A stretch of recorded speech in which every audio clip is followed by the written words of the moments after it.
ሚዲያ ላይ ለፐርፐዝ ብላክ የሰራ ነው አንድ የቤት ማስታወቂያ ሳይኖር ዶንኪ ቲዩብ ላይ ፌስቡካችን ላይ ኢንስታግራማችን ላይ አንዲት ቤት ግዙ የምትል ፖስተር ሳትኖር ወንድሜ ለፐርፐዝ ብላክ ቤት አስተዋውቃል የሚለው መረጃ ከየት አመጣው? ምናልባት እኔ ፐርፐዝ ብላክ ድሮ ከገበሬው ምርት ሲያስተዋውቅ የሰራውትን ማስታወቂያ አንዳንድ ሰዎች ቆርጠው ወይ በኤአይ አቀነባብረው በራሳቸው ሚዲያ ሊለቁ ይችላሉ። ነገር ግን በዶንኪ ቲዩብ በፌስቡካችን በቲክቶካችን በኢንስታግራማችን በፖስተርም ሆነ በድምጽ በምስልም ሆነ በቪዲዮ አንዲት ቤት ከፐርፐዝ ብላክ ግዙ የምትል ማስታወቂያ ሳንሰራ በውል ዘመኑ አንተ በጠቀስከው ዘመን እኛ የሌላ ሪል ስቴት ቤት በይፋ ቀን ከሌሊት እየጨቀጨቀን እያስተዋወቅን ባለንበት ዘመን የፐርፐዝ ብላክን ቤት አስተዋውቃችኋል የሚል መረጃ ማን ያቀበለ? ማን ያሳሳተ? መረጃውንስ በዚህ ሰዓት ያነሳው ለምንድን ነው? አንተ ከጀርባ የጸነስከው ሐሳብ ምን እንደሆነ ፍርዱን ለእግዚአብሔርና ለሰዎች እንተዋዋለን። ሆኖም ግን የፐርፐዝ ብላክ ኢትዮጵያን ማስታወቂያ እኛ ባንሰራም ከ1000 በላይ ኢትዮጵያውያን የዘመናት ጥሪታቸውን ገብረው ዘወትር እያለቀሱ እንባቸውን እያፈሰሱ ዋጋ የከፈሉበት ጉዳይ ነውና የምለው የማስተላልፈው መልእክት አለኝ። ይሄ መልእክት በዚህ ዙሪያ ለሚሰሩ የህግ አካላት በተለይም ለፌደራል ፖሊስ በቀጥታ እንዲደርስልኝ ሁላችሁም የበኩላችሁን አስተዋጽኦ አድርጉ። መንግስት በተለይም የፐርፐዝ ብላክ ኢትዮጵያ ደንበኞች ለፐርፐዝ ብላክ ከፍለውት የታገደውን ገንዘብ በማከፋፈል የዜጎች እንባ ለተራዘመ ጊዜ እንዳይፈስ በትህትና ጠይቃለሁ። ምክንያቱም ፍትህ በተራዘመና በዘገየ ቁጥር ገንዘቡ ዋጋ እያጣ ተበዳዮች ገንዘባቸው እንኳን ቢሰጣቸው ዋጋውን አጥቷልና ምንም ልሰራበት አልችልም ብለው የዕድሜ ልክ ቁስለኛ እንዳይሆኑ በተቻለ መጠን የፍርድ ቤት ጉዳዮች ተፋጥነው ለዜጎች አንጀታቸውን የሚያርስ በደላቸውን የሚክስ ፍትህ እንዲሰጣቸው በድጋሚ በትህትና እለምናለሁ። ሶሻል ሚዲያ ላይ ለምትሰሩና በማስታወቂያ ለምትተዳደሩ ወጣት እህት ወንድሞቼ ሪል ስቴት ስናስተዋውቅ መጀመሪያ ሪል ስቴቱ በምድር ላይ ተገንብቷል የሚለውን እናያለን። ለምሳሌ በዳታ ቤዛችን ላይ ከ46 በላይ ሪል ስቴቶች ተመዝግበው ማስታወቂያ እንድንሰራላቸው ጠይቀውናል። ነገር ግን አብዛኞቹ ገና መሬት እየቆፈሩ ስለሆነ መሬት ቁፋሮ ላይ ያለን ሪል ስቴት አውጥተን ለማስተዋወቅ የሚዲያችን ፖሊሲ ስለሚከለክለን አናስተዋውቅም ብለን የተገነቡትን ብቻ በማስተዋወቅ ጸንተናል። ለምሳሌ መጨረሻ ላይ ማስታወቂያ የሰራንለት ተቋም ኢትዮ ቤስት ሪል ስቴት ይባላል። ኢትዮ ቤስት ሪል ስቴት የፊሶን ሪል ስቴትን ማስታወቂያ ጨርሰን 1 ዓመት ምንም ሪል ስቴት ሳናስተዋውቅ ሚዲያው ላይ ከቆየን በኋላ የሪል ስቴቱ ባለቤቶች በአካል ቢሮአችን ድረስ በመምጣት ህንፃ ገንብተናል እንድታስተዋውቁልን እንፈልጋለን አሉ። የመጀመሪያው ያደረግነው ነገር ህንፃውን በአካል ሄዶ መጎብኘት ነበር። በአካል ስናየው ህንፃው ከመሰረቱ እስከ ቴራሱ መሰረታዊ ግንባታው አልቋል። የቀረው የፊኒሺንግ ስራ ነው። ይሄን ካየን በኋላ ህንፃው ካርታ አለው የሚል ጥያቄ አነሳን። የህንፃው ባለቤቶች ካርታ አለው ብለው ካርታውን አሳዩ። ያሳዩንን ካርታ በሚመለከተው የክፍለ ከተማ ባለሙያ ይሄ ካርታ ትክክለኛ ካርታ ነው ወይ የሚለውን በራሳችን መንገድ ሄደን አጣራን። ይሄንን አጣርተን ትክክለኛ ካርታ ነው የሚለውን መረጃ ከያዝን በኋላ ከመንግስት ያላቸው ንግድ ፍቃድና መሰል መሰረታዊ ዶክመንቶች ካየን በኋላ ቀጥሎ ያደረግነው ነገር ምንድነው? የሰዎቹን ማንነትና የመጡበትን ታሪክ መመርመር ነው። ይህንን ፎቅ ለመስራት ድርጅታችሁ ከየት ተነስቶ እዚህ ጋር ደረሰ የሚለውን ለማጣራት ስንሞክር ያለውን የመስሪያ ቤቱን የረጅም ዓመታት ከ50 ዓመት በላይ የቆየ የንግድ ታሪክ በመዝገብም በታሪክም በሰነድም አሳዩን።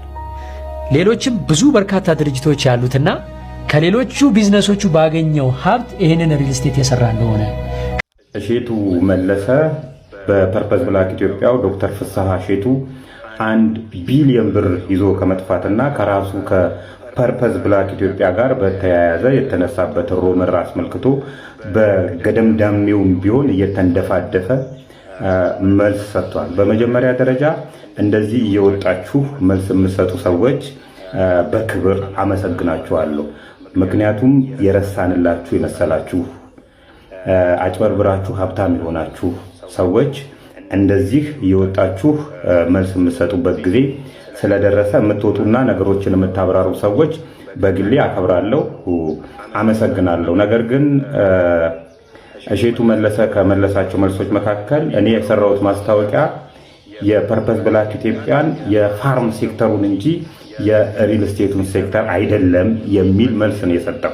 ይሄ በሌላ አባባል ዶክተር ፍስሐ እሸቱ ይዘው ሄደው ብር እኮ የሪል ስቴቱን ብቻ አይደለም እኮ ሼር የገዙ ይሄ የፈረደበት የአዲስ አበባ ህዝብ አለ። ኮንሱመሩ አገራችን ሰፊ መሬት አላት።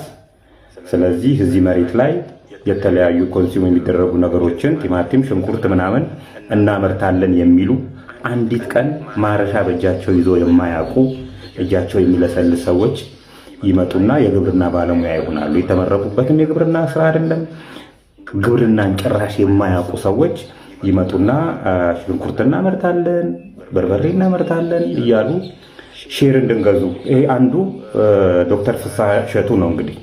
በዚህም ኑና ሼር ግዙ አዲስ አበባ ላይ በርካሽ ዋጋ ከገጠር አስመጥተን ምናምን ብሎ ተንተባትቦ ህዝብ በልቶ፣ በተጨማሪም ደግሞ ሌላ የሪል ስቴት የመኖሪያ ቤት ችግር ስላለ ደግሞ 1.5 1 ሚሊዮን ብር ምንም መሬት ባይኖሩ ሜክሲኮ ላይ ፒያሳ ላይ መሀል ፒያሳ ላይ ቦታ እንኳን ሳይኖር ቤት ሰርቼ እሰጣችኋለሁና አምጡ እያለ ተቀብሎ ነው እጥብ አድርጎ አሜሪካ የገባው።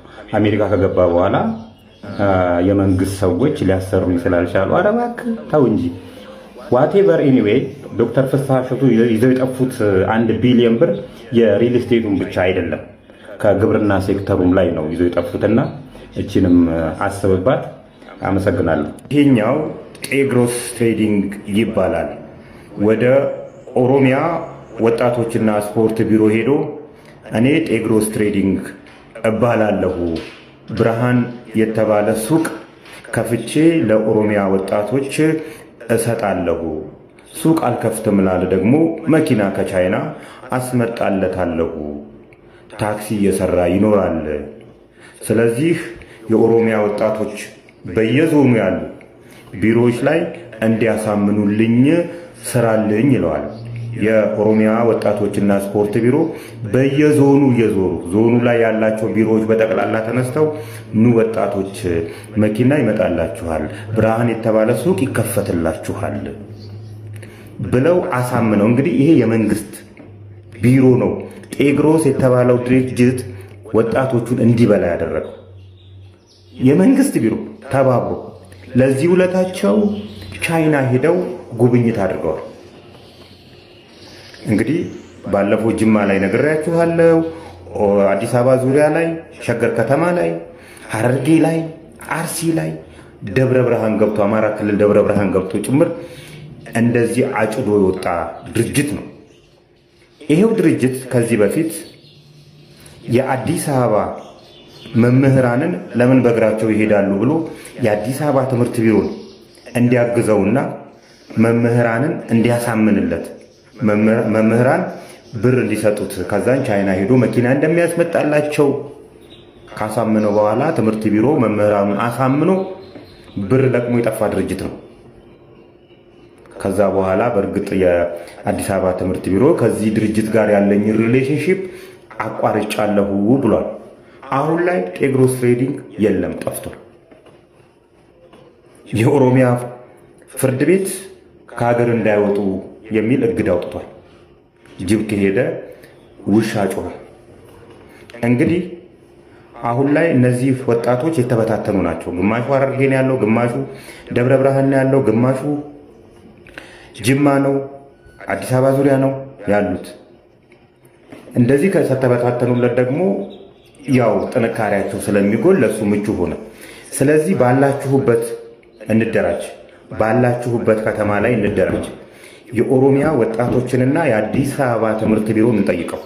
ቢኮዝ ለዚህ ወንጀል ቀጥተኛ ትብብር ስላደረጉ እነዚህን ሰዎች፣ እነዚህን ኃላፊዎችና እነዚህ መስሪያ ቤቶች እንጠይቃቸው።